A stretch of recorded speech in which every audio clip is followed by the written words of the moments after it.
Be Me. Arshaba.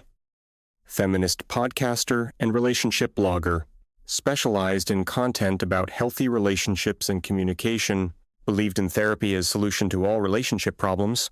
Every couple should be in counseling. Therapy prevents breakups. If partner won't go to therapy, that's red flag.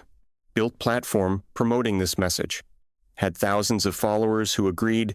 Been dating guy for 18 months. He was 30. Worked as engineer. Quiet. Thoughtful. Introverted.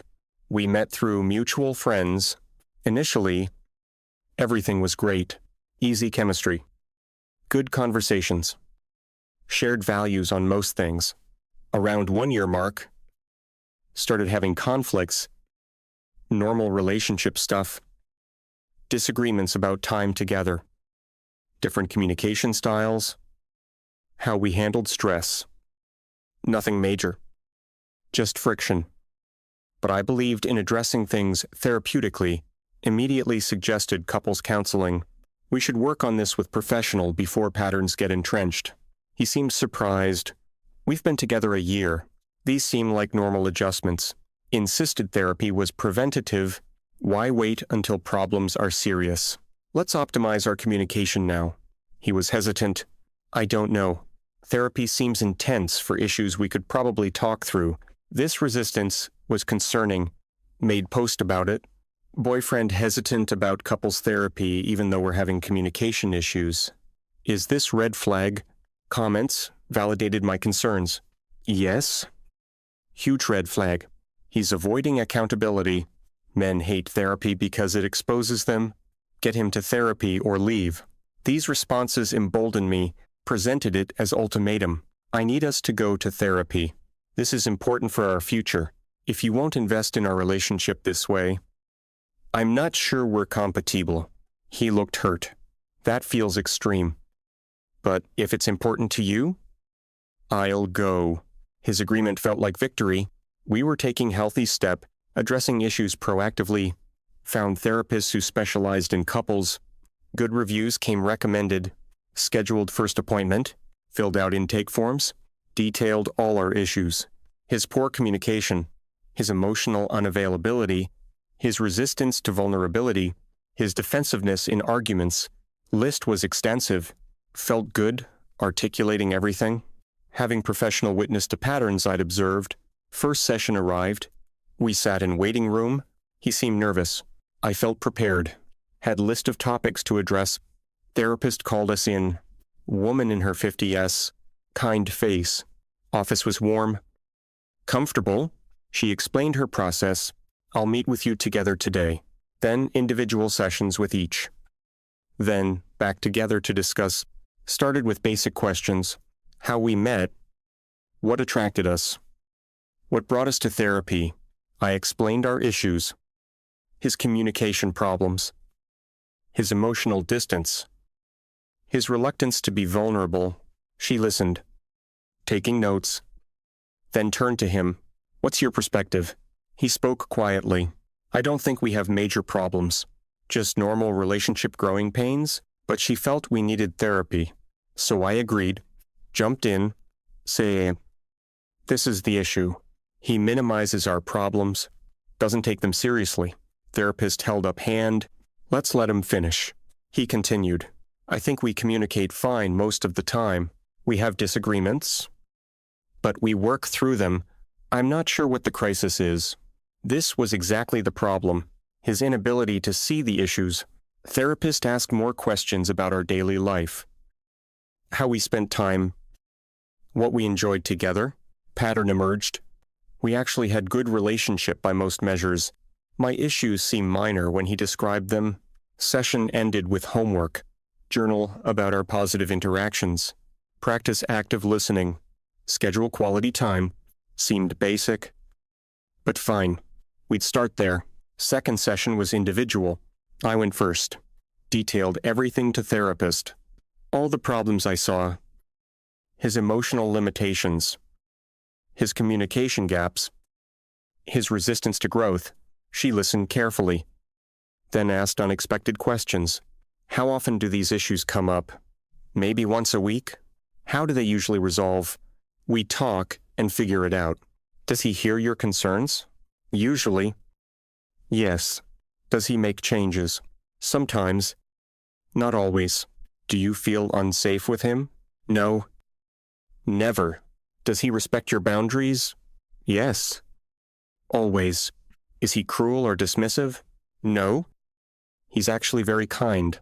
She made notes. So, he's kind. Respectful. Responsive. But not perfect. Put that way sounded petty. But he could be better. More emotionally available? More communicative? She nodded thoughtfully. We'll discuss in joint session. Left feeling uncertain. Like maybe I hadn't explained well. His individual session was next day. Didn't tell me much about it. It was fine. She asked lots of questions. Seemed subdued after almost sad. Asked what was wrong. Nothing. Just processing. Third session was join again to discuss findings. Felt nervous, but hopeful she'd help him see the issues. We sat down together. She looked serious. I've spent time with both of you and reviewed your relationship dynamics. Good. Here came validation. I have some observations to share. She turned to me first. You've identified many areas where you want him to change, but I'm concerned about something. Wait. Concerned about what? In healthy relationships, both partners accept each other while also growing together, but the dynamic I'm seeing is one-sided pressure to change felt defensive immediately. I'm trying to improve our relationship. She nodded. I understand that's your intention. But the effect is different. She pulled out notes. In your individual session, you listed 17 areas where you want him to change. Should see. Hadn't realized it was that many. But these are legitimate issues. She turned to him. In your session, you expressed feeling exhausted. Like nothing you do is enough. Like you're constantly being evaluated. He looked down, confirming this was true. She continued. You described walking on eggshells. Afraid of triggering another conversation about how you need to improve. Felt sick hearing this. That's not what I'm doing. She was gentle but firm. That's exactly what you're doing. And it's not healthy. She addressed both of us. Here's what I'm seeing. You have fundamentally good relationship. Compatible value. Genuine affection. Mutual respect in most areas. Okay. So? We were fine. But there's pattern of criticism that's eroding the foundation. She looked at me specifically. Every relationship has imperfections. Every partner has limitations. The question is whether those are deal breakers or whether they're just differences. Started to respond, but she continued. Your boyfriend is introverted. That's not emotional unavailability. That's personality. He processes internally. That's not poor communication. That's his style. He needs alone time. That's not distance. That's self-care. She listed example after example of things I'd labeled problems that were just who he was. These aren't flaws to fix. These are traits to accept. If you can't accept them, you're incompatible. Felt attacked. So, I should just accept everything. Never ask for growth. She shook her head. There's difference between growth and fundamental personality change. You're asking for the latter. She turned to him. I want to be direct with you. He looked up. This relationship dynamic is unhealthy for you. Specifically, the constant criticism and pressure is damaging your self-esteem. Tried to interrupt. She held up hand. In your individual session, you said something concerning. You said you feel like you're failing even though you try hard. That nothing is ever enough? He nodded. Eyes watering. That's not healthy relationship dynamic. That's criticism cycle. And it will only get worse. Couldn't believe what I was hearing. She was supposed to help us, not tear us apart. So what are you saying? She looked at me seriously. I'm saying you need to decide if you can accept him as he is. Not as who you want him to become. Then, to him. And you need to decide if you want to stay in a relationship where you're constantly found wanting. We sat in heavy silence. She continued to him. I rarely say this so directly, but I'm concerned for your well-being. This dynamic reminds me of emotional abuse. Felt like I'd been slapped. I'm not abusive. I'm trying to improve our relationship. She was calm. Abuse isn't always intentional. Sometimes, it comes from good intentions. Wanting someone to be better. But the impact is the same. Death by 1,000 criticisms. She listed examples from our sessions. He needs to communicate better. He needs to be more vulnerable. He needs to show emotions differently. He needs to spend time differently. He needs to process differently. He needs to be different. Heard my words repeated back. Realized how it sounded. Constant litany of not enough. She addressed him again. You came here at her insistence. Not because you thought there was problem. You're a good partner. Kind. Respectful. Consistent. But she's focused on what you're not, rather than what you are. He was crying now. Silent tears. She handed him tissue.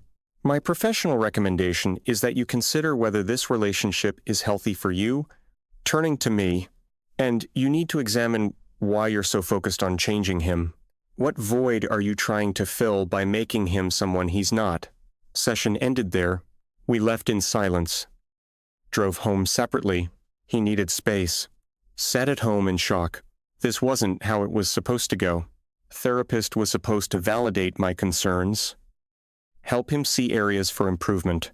Instead, she basically told him to leave. Called feminist friend immediately. Couples therapist told my boyfriend to leave. Said I'm being abusive. Friend was outraged. That's completely inappropriate.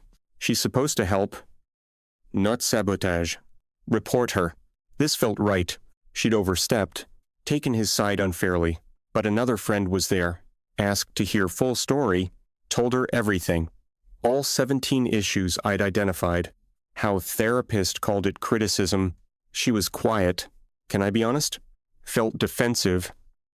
But agreed. That does sound like a lot. 17 things you want him to change. Started to justify. She stopped me. If my partner had listed that long of things wrong with me, I'd leave. That hit different, coming from friend, not therapist. But these are legitimate issues. She shook her head. They're preferences, not issues. Introversion isn't a flaw.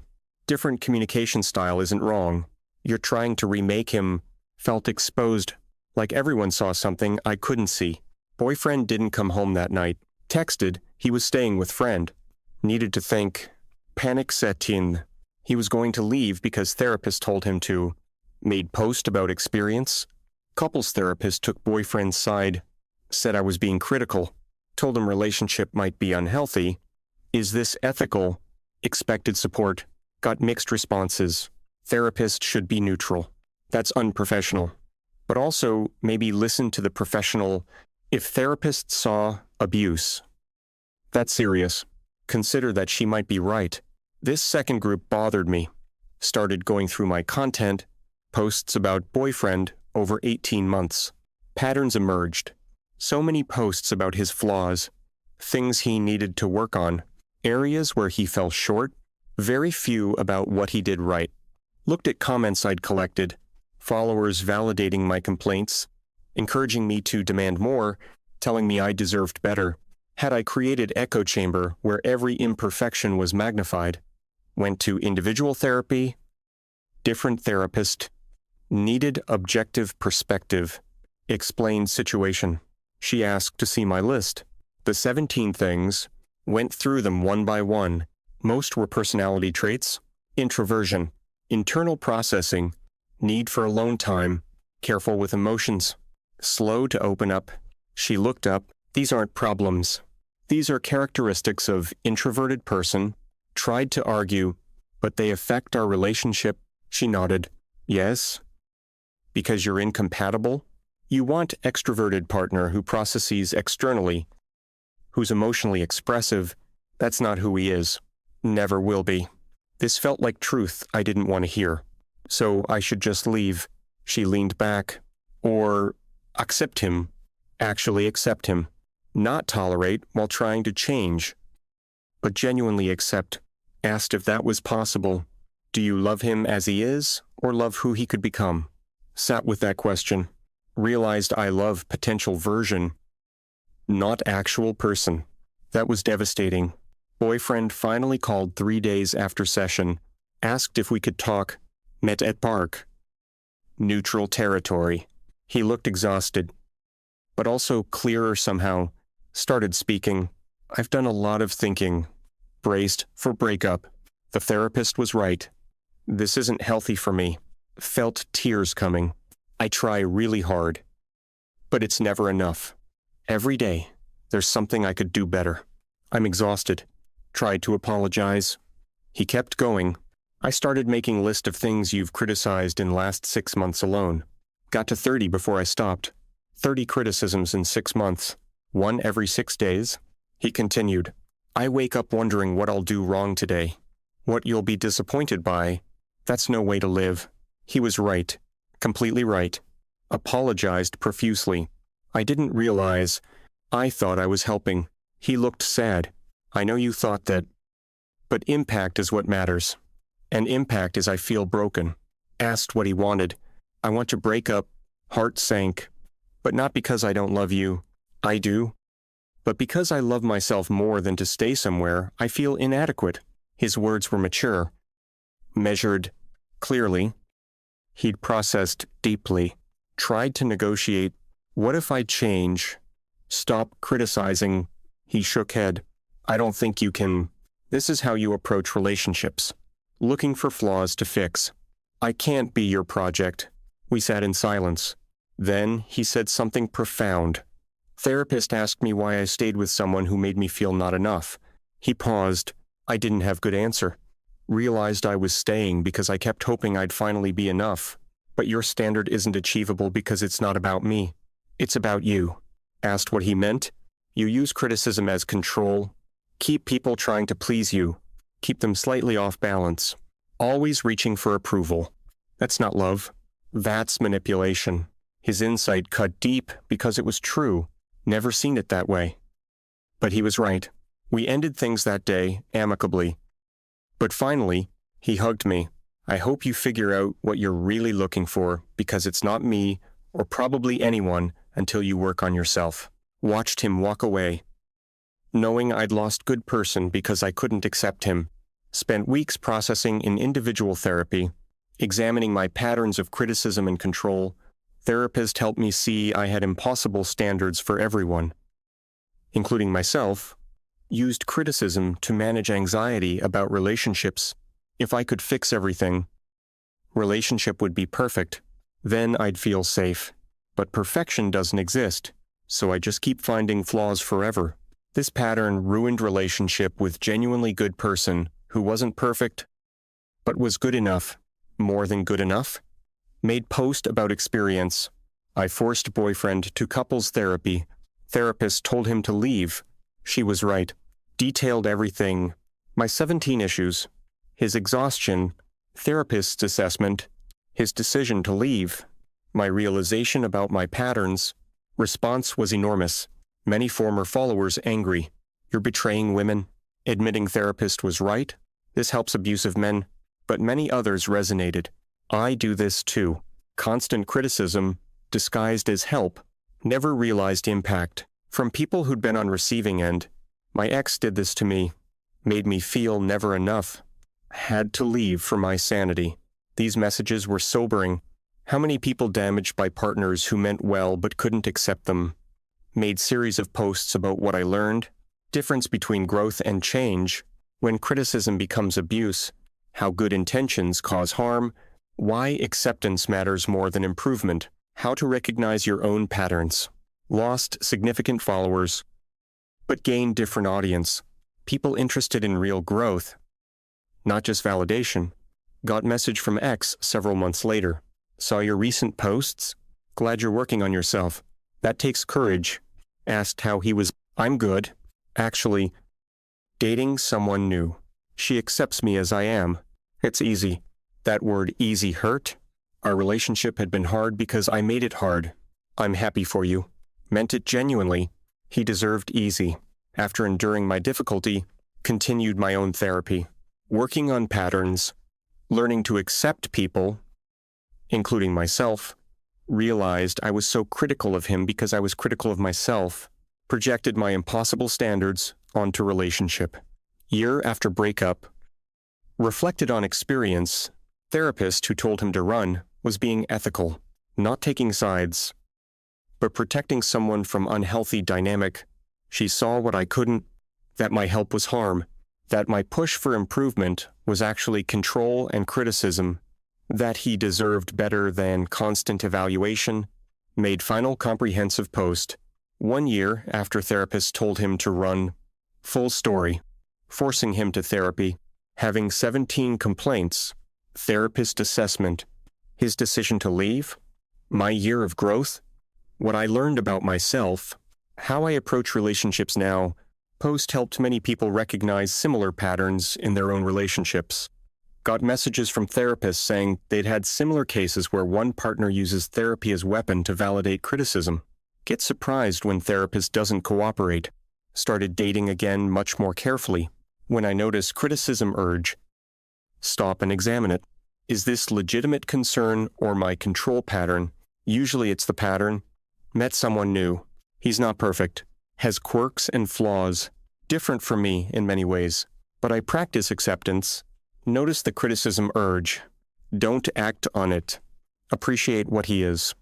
Not focus on what he isn't. It's harder than it sounds. Decades of patterns don't change overnight. But I'm trying. Actually trying. Not performing trying while secretly criticizing. Difference is real. Relationship feels different. Lighter. Easier. Less about improvement. More about enjoyment. He mentioned recently, I feel accepted by you. That's nice. Simple statement. But meant everything because X never felt that. He felt evaluated. Judged. Found wanting every single day for 18 months until therapist told him to run and he finally did. That's my story of forcing boyfriend to therapy, expecting validation, getting reality check instead. Therapist saw what I couldn't, that I was the problem. Not him, that my 17 complaints were really one complaint. He wasn't who I wanted. But that wasn't his flaw. That was my issue. She told him to run, not because she took sides, but because she saw clearly he was in a relationship that was slowly destroying him through constant criticism, disguised as care. He needed permission to leave, to stop trying to be enough for someone who's never enough, kept moving target. She gave him that permission, and he took it wisely, saved himself from years more of feeling inadequate with person who couldn't accept him because she couldn't accept herself. That therapist did her job perfectly. Protected someone vulnerable from partner who meant well but was causing harm. Even recommended I get help for my patterns. She was right about everything. Took me a year to see it. But I see it now, and I'm grateful that she told him to run because he deserved better than what I was offering. Constant improvement projects. Never acceptance. Never peace. Just endless striving toward moving target. He's happy now with someone who accepts him. I'm working on myself. Learning acceptance. Maybe one day I'll be able to offer what he needed. What everyone needs. To be loved as they are, not as who they could become. That's the lesson from therapist who said run. Sometimes loving someone means letting them go to find someone who can actually love them as they are, not criticize them into who they're not. That's real love. What I'm still learning, one acceptance at a time. Months after that final post, I stopped talking about relationships altogether, not out of shame, but exhaustion. Every take, every theory, every debate suddenly felt hollow, like I'd been analyzing connection instead of living it. My therapist said something that stuck. You can't outthink your way into intimacy. That line hit me harder than any breakup because that's exactly what I'd been doing for years.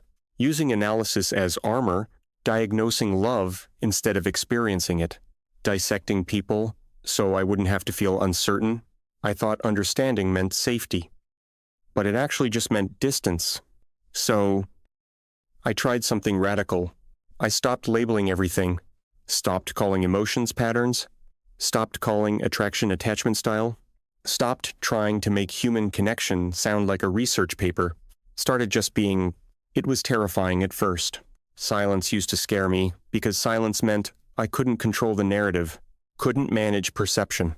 But silence slowly became a teacher, showed me all the noise I'd been hiding behind, showed me that peace isn't passive, it's powerful. Started journaling, not about what others did wrong, but about what I actually felt without editing it to sound enlightened. I feel jealous. I feel scared. I feel small. Simple words. But they were truer than any essay I'd ever written. Therapist told me, "You intellectualized your feelings for so long. You forgot how to feel them." She was right. I'd been performing self-awareness instead of practicing it, posting insights online instead of applying them privately. Every caption was confession disguised as wisdom. Every lesson was plea for validation. Once I saw that, I couldn't unsee it. Deleted half my old posts, not out of guilt, but growth. They belonged to someone else. The version of me who thought control equaled love, who thought critique equaled care, who thought therapy was about changing people instead of accepting them. That version needed compassion, not condemnation because she was doing her best. She just didn't know peace yet, and peace changes everything. I started spending time alone, not lonely, alone, rediscovering who I was without audience or agenda. Long walks, quiet mornings, no constant need to share. It was strange, like meeting myself for the first time, without the noise of expectation, without performance. And for once, I liked who I met. Flawed, yes, but honest, still had opinions, still had voice. But it came from softer place, not from need to prove, but to understand. One night, I reread the message from my ex. She accepts me as I am. It's easy. Used to sting, now it made me smile, because I finally understood what he meant. Easy doesn't mean boring. It means peaceful. It means both people can breathe. It means nobody's performing to be loved. That's what I want now. Not passion that burns out in control battles. Not intensity that feels like anxiety in disguise. Just peace that feels like safety. Affection without analysis. Love without correction. Years ago, I would have called that settling. Now, I call it home. Occasionally, old followers message me, "You've changed." They mean it as critique. I take it as compliment because I have changed. Change is what growth looks like when ego finally shuts up. Some ask if I miss him. The engineer, the one the therapist told to run, I don't miss him as partner. But I'll always be grateful to him as mirror. He showed me how much harm good intentions can do, how easily help becomes control, how criticism kills connection. He taught me by walking away what acceptance actually means. And maybe that's the most loving thing he ever did for me. Leave. Because if he stayed, I never would have faced myself, would have kept calling dysfunction empowerment, kept calling criticism communication, kept mistaking dominance for care. Now I finally see that therapy isn't about changing your partner. It's about changing the part of you that can't tolerate difference. That's the real work. The hardest, most necessary kind. It's not glamorous. It's not viral. But it's the only thing that makes love sustainable. Sometimes I imagine running into him again. Maybe at grocery store, maybe at airport. No script, no speech. Just two people who used to love each other, standing in quiet recognition. I'd tell him thank you, not for leaving, but for showing me the truth, that you can't love someone you're constantly trying to improve, and that acceptance isn't the end of growth. It's where it actually begins. He probably wouldn't say much. He never said much, but his silence would say, enough. And for once, I'd understand it perfectly because peace doesn't need explanation. It just needs presence. Months turned into a year. Then, too, my content shifted completely, from how to fix your partner to how to face yourself. Lost most of my original followers, but the ones who stayed were different. They didn't want slogans or theories. They wanted honesty, and I could finally give that without performing it. Sometimes I'd talk about what healing actually looks like. Not the pretty version, but the messy one, the kind where you cry in your car because you finally admit you were the problem. The kind where you text someone, I'm sorry, and don't expect forgiveness. Just send it because it's the right thing. Posted less. Lived more. Found peace in ordinary things. Cooking for myself without filming it. Reading books without quoting them online. Smiling at strangers without trying to turn it into content. It felt strange at first. Like quitting a habit I didn't know was addiction. The addiction to being right, to being seen as wise, to controlling the narrative. Letting go of that was scarier than losing any relationship, because control had always been my comfort, but peace required surrender, and surrender feels like death to the ego. Still, I kept practicing day by day, replacing criticism with curiosity, replacing judgment with empathy, replacing analysis with presence. Slowly, my world got quieter, and in that quiet, I started hearing life again. Birds outside my window, laughter from neighbors, the small, gentle hum of being alive without proving anything. One afternoon, my therapist asked, "If you could talk to the version of you from 2 years ago, what would you say?"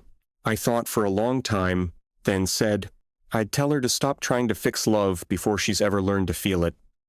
Because that's what I did. Turned love into a project, and people into puzzles when all they wanted was presence. That realization changed everything. Stopped asking what's wrong with them. Started asking, what am I afraid of? Because that's what control really is. Fear in disguise. Fear that if you don't manage everything, it'll all fall apart. But sometimes things need to fall apart so something real can finally grow. Even now, I still slip. Still catch myself mid-sentence wanting to correct someone. But then I breathe and remember what it cost me last time. The price of always needing to be right was love itself. Now I choose peace every single time. It's not as loud, doesn't look impressive, but it's honest. And for the first time, that's enough. Sometimes I get messages from women who sound just like I used to. My boyfriend won't go to therapy. He shuts down when I want to talk about feelings. They expect me to tell them to push harder. I don't. I tell them to ask themselves why they can't tolerate someone different. That usually gets quiet on the other end because it's not the answer they want, but it's the answer they need. Growth isn't always empowerment. Sometimes it's humility. Learning that love doesn't bend to ideology, that no movement or theory can replace genuine connection, that sometimes the bravest thing you can do is stop trying to improve everything and finally let something or someone be enough. That's what I'm learning. Slowly. Quietly. A few months after that realization, something unexpected happened. I stopped looking for breakthroughs. For years, every relationship, every friendship, every difficult conversation had felt like a puzzle to solve. There was always some hidden lesson, some deeper meaning, some flaw to identify and improve. Without that constant search, life felt almost empty at first. Then it felt peaceful. I started noticing how often people just wanted to be heard, not analyzed, not fixed, not redirected toward growth, just heard. When friends talked about their struggles, I practiced listening, really listening, not waiting for my turn to offer insight, not mentally composing advice, just being present. It was surprisingly difficult. I'd spent so many years believing my value came from having answers. Turns out people often needed presence more than answers. One evening, a close friend was going through a painful breakup. The old version of me would have spent an hour explaining attachment styles and communication patterns. Instead, I sat beside her on the couch and listened while she cried. Afterward, she hugged me. "Thank you for not trying to fix it." That simple sentence stayed with me. Not trying to fix it. Those words would have sounded lazy to my old self. Now they sounded wise. Not everything broken needs immediate repair.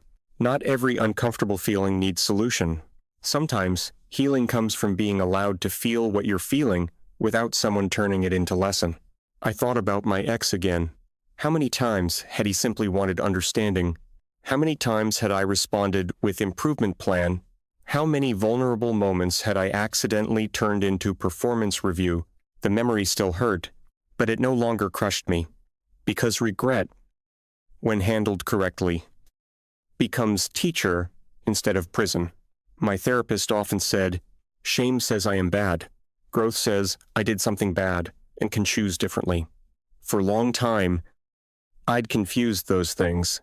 Thought accountability meant punishing myself forever. It doesn't. Accountability means learning, changing, doing better next time. So that's what I focused on. Not becoming perfect, just becoming honest. The irony wasn't lost on me. For years, I'd preached growth while avoiding my own deepest work. Real growth wasn't convincing someone else to change. Real growth was sitting with uncomfortable truths about myself. No audience, no applause, no validation, just honesty. And honesty is lonely sometimes. But it's also freeing. One day, I received another message from someone who had followed my content for years. She wrote, I used to agree with everything you said. Then my husband left. He said he felt like he could never make me happy. Your recent posts helped me understand why. Thank you. I stared at that message for a long time. Not because it made me proud, because it made me sad. How many people spend years trying desperately to earn acceptance from someone who keeps moving the goalposts? How many relationships end not because of betrayal or cruelty, but because one person never feels allowed to simply be, I understood both sides now. The person doing the criticizing usually thinks they're helping. The person receiving it slowly forgets what it feels like to be enough. Neither wakes up intending harm, but intention doesn't erase impact. That lesson changed the way I see relationships forever. Acceptance doesn't mean tolerating abuse. It doesn't mean ignoring serious problems. It doesn't mean never asking for change. It means recognizing the difference between harmful behavior and human imperfection, between boundaries and control, between support and criticism. Those distinctions matter more than I ever realized. Years earlier, I would have called this mindset settling. Now I understand its respect. Respect means allowing people to exist separately from your expectations, allowing them to have different personalities, different needs, different ways of expressing themselves, without treating those differences as defects. The engineer taught me that, not through lectures, not through arguments, but through leaving, sometimes the most important lessons arrive disguised as loss. I used to think love was measured by effort, how hard you worked, how much you analyzed, how determined you were to improve the relationship. Now I think love is measured differently, by how safe someone feels beside you, by whether they can relax, whether they can make mistakes without fearing judgment, whether they feel accepted even when they're imperfect. That's the kind of love I hope to give now, and receive, not because I've mastered it, far from it, because I finally understand its value. Every now and then, I reread journals from that period of my life. The entries are difficult to read, page after page of complaints, correction, évaluation, evidence that someone wasn't meeting my expectations. I barely recognize the person who wrote them, yet I feel compassion for her. She wasn't malicious. She was scared. Scared that if everything wasn't perfect, she'd be abandoned. Scared that if she stopped managing every detail, she'd lose control. Scared that love might require trust instead of supervision. Fear can wear many disguises. Mine wore the disguise of self-improvement.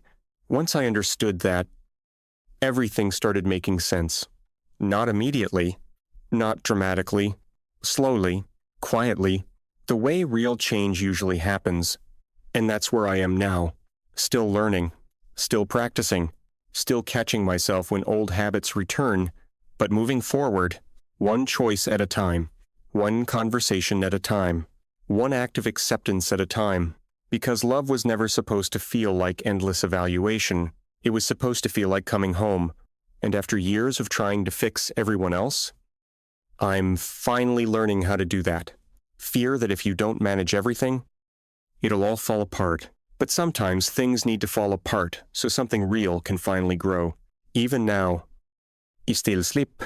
Still catch myself mid-sentence wanting to correct someone. But then I breathe and remember what it cost me last time. The price of always needing to be right was love itself. Now I choose peace every single time. It's not as loud, doesn't look impressive, but it's honest. And for the first time, That's enough. Sometimes I get messages from women who sound just like I used to. My boyfriend won't go to therapy. He shuts down when I want to talk about feelings. They expect me to tell them to push harder. I don't.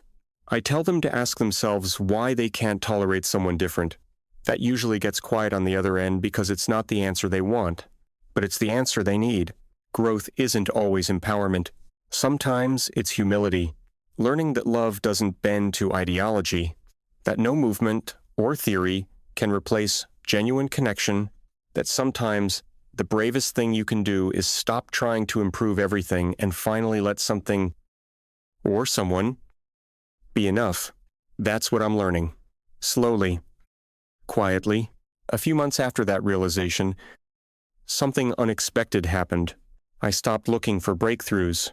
For years, every relationship, every friendship, every difficult conversation had felt like a puzzle to solve. There was always some hidden lesson, some deeper meaning, some flaw to identify and improve.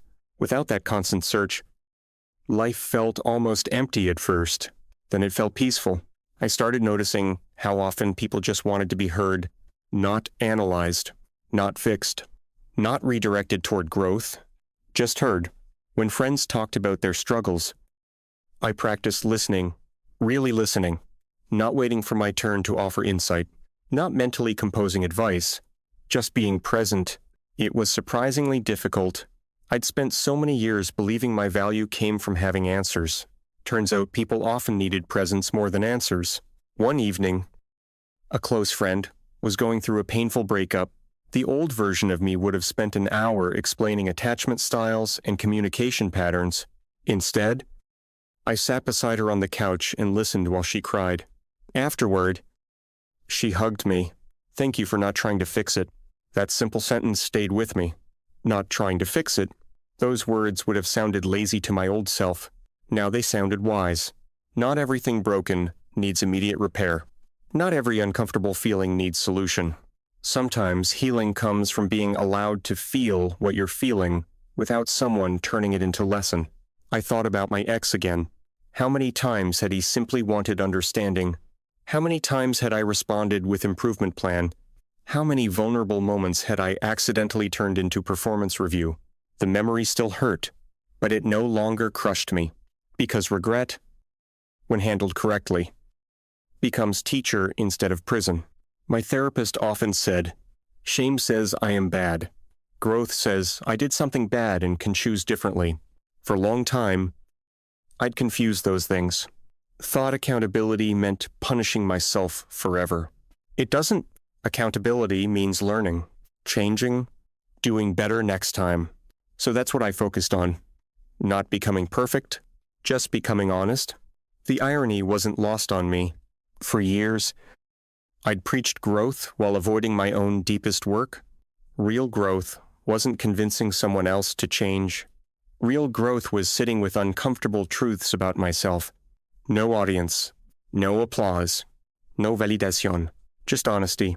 And honesty is lonely sometimes, but it's also freeing. One day, I received another message from someone who had followed my content for years. She wrote, "I used to agree with everything you said. Then my husband left. He said he felt like he could never make me happy. Your recent posts helped me understand why. Thank you."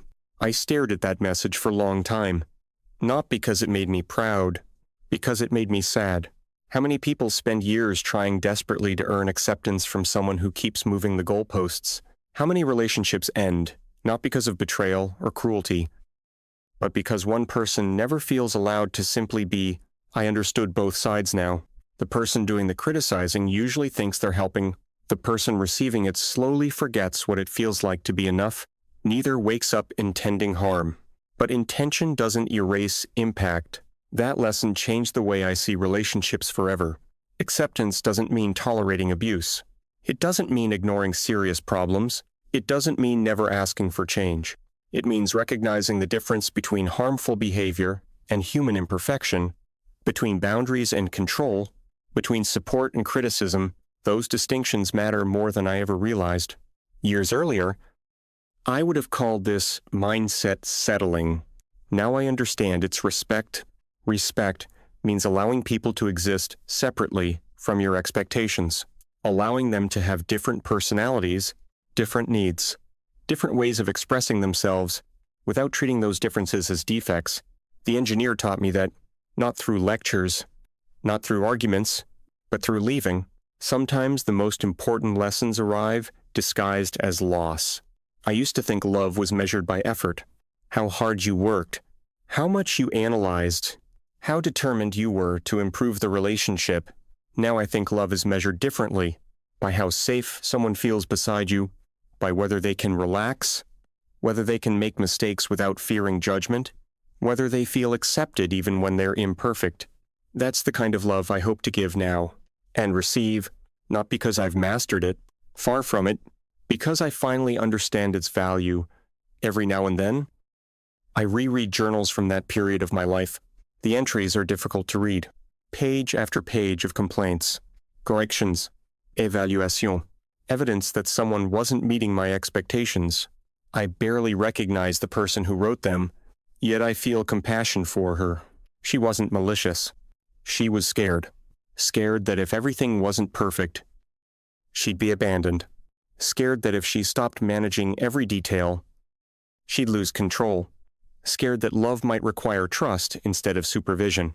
Fear can wear many disguises. Mine wore the disguise of self-improvement. Once I understood that, everything started making sense. Not immediately, not dramatically, slowly, quietly, the way real change usually happens, and that's where I am now.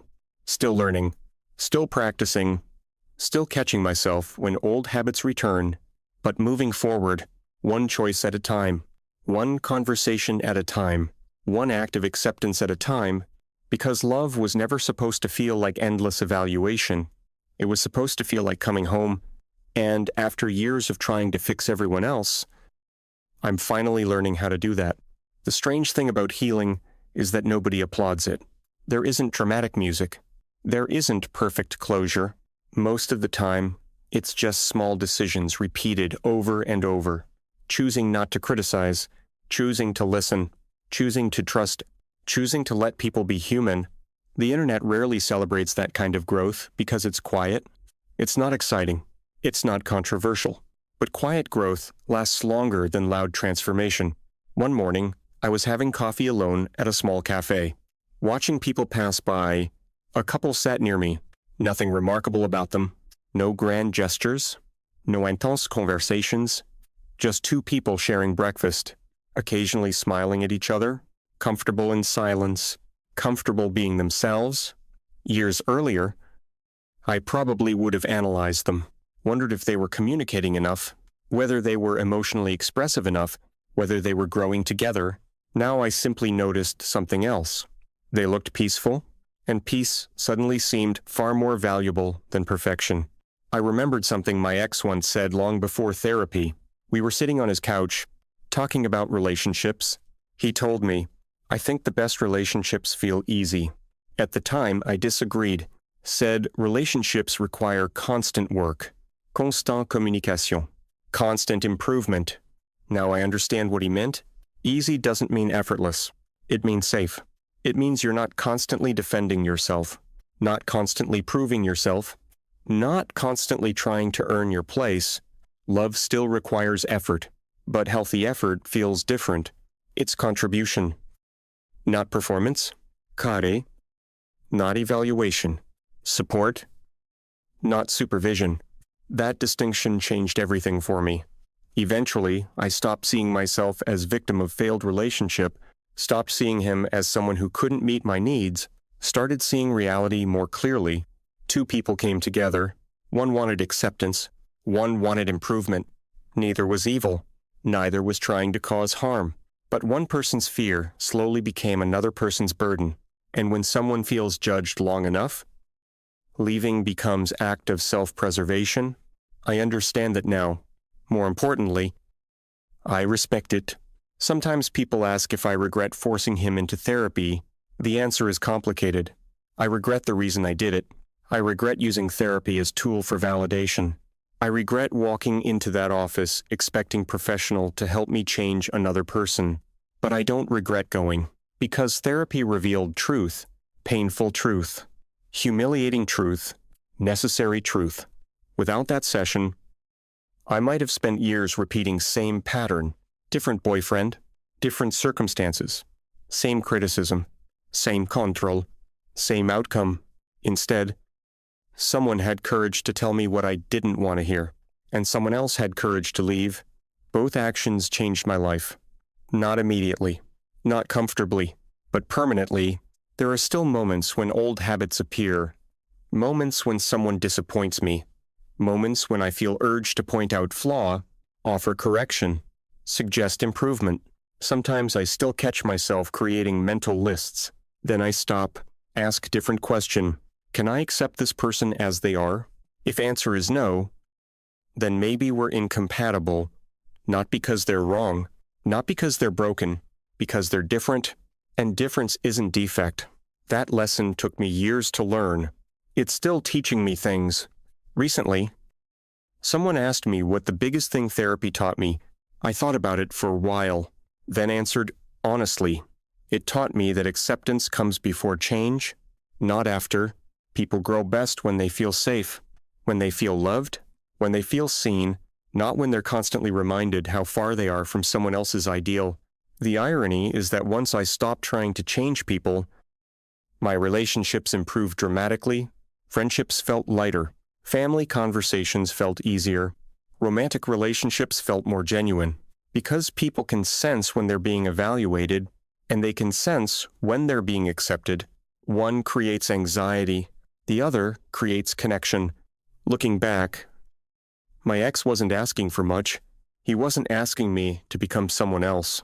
He wasn't demanding perfection. He just wanted space to be himself. Space I didn't know how to give.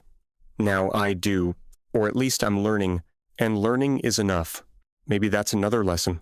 Growth doesn't require perfection either. You don't wake up healed. You don't suddenly become enlightened. You just become more aware, more honest, more willing to choose differently, again and again, until new habits replace old ones, until acceptance feels more natural than criticism, until peace feels safer than control. I don't know if I'll ever completely outgrow the person I used to be. Maybe nobody ever fully escapes their old patterns, but I know this. I recognize them now. And recognition gives you choice. Choice gives you freedom. Freedom gives you possibility. That's more than I had before. So if there's any message in all of this, it's simple. Love isn't finding someone who matches your blueprint. It isn't molding someone into ideal partner. It isn't keeping score. It isn't constant correction. Love is making room for another human being to exist beside you without demanding they become someone else first. That's harder than criticism, harder than advice, harder than control, but it's also infinitely more beautiful. And finally, after all these years, I think I'm beginning to understand that